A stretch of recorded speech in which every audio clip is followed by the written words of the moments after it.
कोऽपि चन्द्रः सर्वत्र वन्द्यते।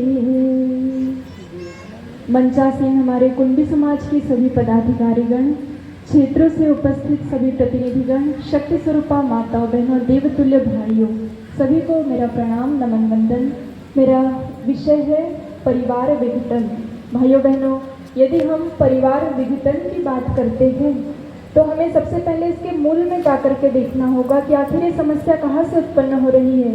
क्योंकि जब हमें कोई गंभीर बीमारी हो जाती है और हम डॉक्टर के पास जाते हैं तो डॉक्टर सबसे पहले क्या करते हैं, उस बीमारी की जड़ का पता लगाते हैं कि आखिर ये बीमारी क्यों उत्पन्न है और फिर उसका इलाज शुरू करते हैं। ठीक इसी प्रकार यदि हम परिवार विघटन की बात करें तो हम इसके मूल में जा करके देखेंगे और इसके मूल में जा करके यदि हम देखें तो सबसे बड़ा कारण हमें दिखाई देता है संस्कारों का अभाव। आज संस्कारों के अभाव के कारण ही परिवार टूट रहे हैं, रिश्ते बिखर रहे हैं। छोटे छोटे जो बच्चे होते हैं उनको संस्कार नहीं मिल पाते, परिवार की वैल्यू उन्हें नहीं समझाई जाती। आज घर से, परिवार से, समाज से, राष्ट्र से संस्कार विदा होते जा रहे हैं और यही कारण है कि आज परिवार टूटते हुए नजर आते हैं। भाइयों बहनों, यदि हम सीधे सीधे समाज के निर्माण की बात सोचे, राष्ट्र के उत्थान की बात सोचे तो ये बिल्कुल भी संभव नहीं है। हमें सबसे पहले परिवारों का निर्माण करना होगा, क्योंकि परिवार से समाज बनता है और समाज से फिर राष्ट्र बनता है। और परिवार का निर्माण कौन करता है? परिवार का निर्माण करती है नारी।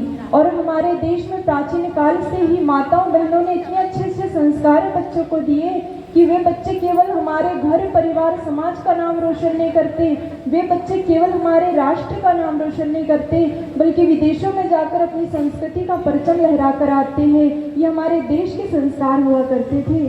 हम जानते हैं बराक ओबामा जब अमेरिका के प्रेसिडेंट थे तो अमेरिका की माइक्रोसॉफ्ट कंपनी में टॉप 300 इंजीनियर्स के बीच उनकी मीटिंग थी और बराक ओबामा जब उस मीटिंग में पहुंचे तो उन्होंने उन 300 इंजीनियर्स पर दृष्टि घुमाई तो सबसे अधिक संख्या में उन्हें एशियन दिखाई दिए और एशियन में भी सबसे अधिक मात्रा में उन्हें इंडियन दिखाई दिए, भारतीय दिखाई दिए।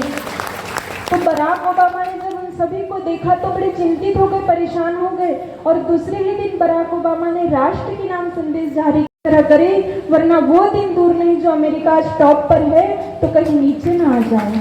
कहने का मतलब प्राचीन काल से हमारे सनातन धर्म में, भारतीय संस्कृति में माताएं बच्चों को ऐसे संस्कार दे जाती है जिसके बल पर बच्चे असाधारण कार्य करते हुए चले जाते हैं। भाइयों बहनों, आज ऐसे संस्कारों का अभाव हो गया है और इसीलिए हमारे परिवार आज टूटते हुए नजर आते हैं। और यदि हम परिवार विघटन की बात करें तो इसका एक कारण ये भी है क्या कि आजकल हमारे समाज में बहुत अधिक मात्रा में, बहुत तेजी से संयुक्त परिवार टूटते हुए नजर आ रहे हैं और एकल परिवारों की श्रृंखला समाज में चलने लगी है। और एकल परिवार में कौन कौन रहता है? पति पत्नी और बच्चे। और पति पत्नी दोनों यदि जॉब करते हैं तो बच्चों के देखभाल के लिए घर में बाई रख ली जाती है। वो बाई जो होती है वो बच्चों की देखभाल तो कर लेती है लेकिन बच्चों को संस्कार नहीं दे पाती। और यही कारण है कि वही बच्चे जब बड़े हो जाते हैं, बहुत अच्छी नौकरी करते हैं, पढ़े लिख कर लाखों का उनका पैकेज होता है, लेकिन फिर उन बच्चों के लिए भी माता पिता के लिए समय नहीं होता। माता पिता की देखभाल के लिए या तो घर में नौकर रख लिए जाते हैं या तो माता पिता को ही वृद्धाश्रम भेज दिया जाता है। इसका यही कारण है। भाइयों बहनों, आज आवश्यकता है बचपन से ही बच्चों को ऐसे संस्कार दिए जाए, बच्चों को बचपन में ही परिवार का महत्व समझाया जाए जिससे ये परिवार विघटन जैसी समस्याओं से हम मुक्त हो सकते हैं। और इसका एक मुख्य कारण क्या है कि आजकल हम देखते हैं कि हमारे समाज में छोटे छोटे जो बच्चे होते हैं, जिस उम्र में छोटे छोटे बच्चों को गीता और रामायण के सिद्धांत सिखाने चाहिए, उस उम्र में छोटे छोटे बच्चों के हाथ में मोबाइल लगा दिया जाता है। बच्चा यदि परेशान कर रहा है, खाना पीना नहीं खा रहा है तो हम क्या करते हैं, बच्चों के हाथ में मोबाइल दे देते हैं। तो बच्चा चुपचाप बैठकर मोबाइल देखता है, खाना खा लेता है, परेशान नहीं करता।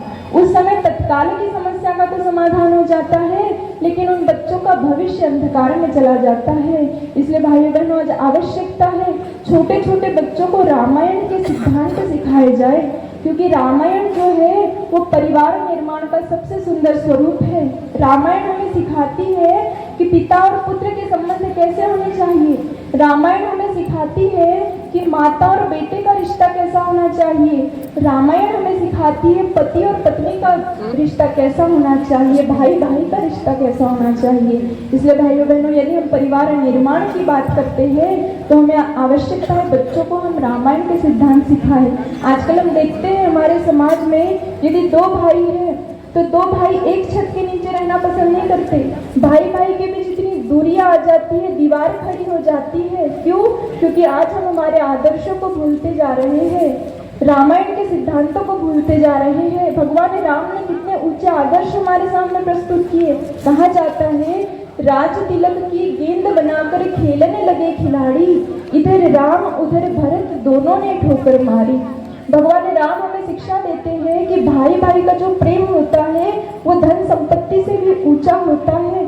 आज इन सूत्रों को हमें समझने की आवश्यकता है। और मेरे विषय का एक बिंदु है सामाजिक कार्यक्रमों में पाश्चात्य संस्कृति की नकल।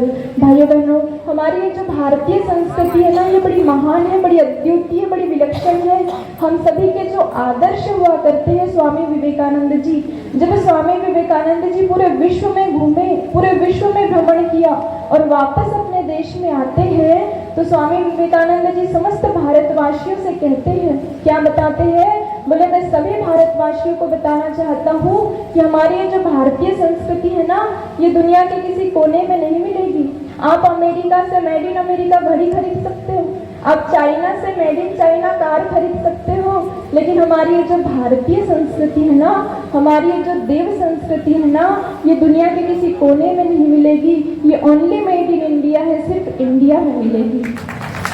आज आवश्यकता है हम अपनी सनातन संस्कृति को जाने और सनातन संस्कृति के अनुसार अपने जीवन को जिए। आजकल हम देखते हैं कि न्यूज़ चैनल में देखते हैं, न्यूज़पेपर में पढ़ते हैं कि हमारे देश में बहनों बेटियों के साथ गलत कर्म होता है, हमारे देश में नारी का अपमान होता है। और यदि हम इसके मूल में जाकर के देखें तो हमें एक कारण दिखाई देता है। कौन सा? आजकल हमने अपने संस्कारों को भुला दिया। आज के समय में हमने अपनी संस्कृति को भुला दिया, अपनी मर्यादा गरिमा को भुला दिया। आज हमें जो नहीं करना चाहिए वो काम हम करने लगे हैं। आज हमें जो नहीं पहनना चाहिए वो हम पहनने लगे हैं। आज हमें जहाँ नहीं जाना चाहिए वहाँ हम जाने लगे हैं। आज हमें जो नहीं खाना पीना चाहिए वो हम खाने पीने लगे हैं। और यही कारण है कि हमारे देश में नारी का अपमान होता है, हमारे देश में नारी के टुकड़े कर दिए जाते हैं, फ्रिज में रख करके फिर फेंका जाता है। इसका यही कारण है। भाइयों बहनों, आज आवश्यकता है हम सनातन संस्कृति के अनुसार अपने जीवन को जिए, पाश्चात्य संस्कृति की नकल ना करें।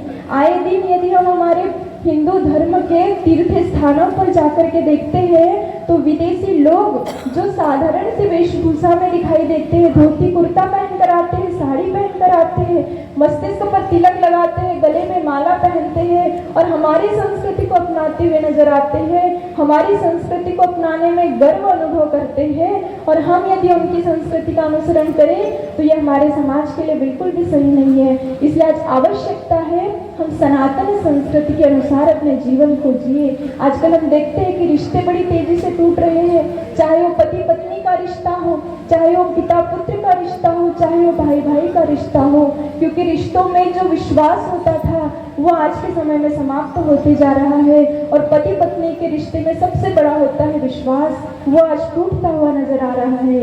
इसलिए भाइयों बहनों, आज आवश्यकता है हम रिश्तों को मजबूत बनाकर रखें, एक दूसरे के प्रति सामंजस्य स्थापित करें, विश्वास को बनाए रखें। इसी में की आज हमें आवश्यकता है। अंतिम मेरे विषय का बिंदु है मातृभाषा मराठी की घटती लोकप्रियता। भाइयों बहनों, हमारे समाज की मातृभाषा है ये मराठी।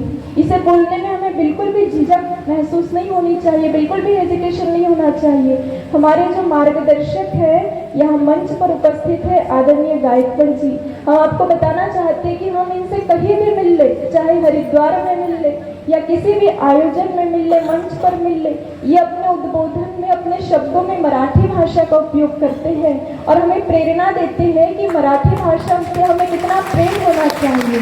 भाइयों बहनों, ये हमारी मातृभाषा है, इसके प्रति सदैव हम इसका उच्चारण करते रहे, इसे हम बोलते रहे और इसी की आज हमें आवश्यकता है। इन सूत्रों को यदि हमने अपने जीवन में उतारा तो वास्तव में हमारे जीवन का, हमारे समाज का कल्याण हो सकता है। सभी को प्रणाम, धन्यवाद।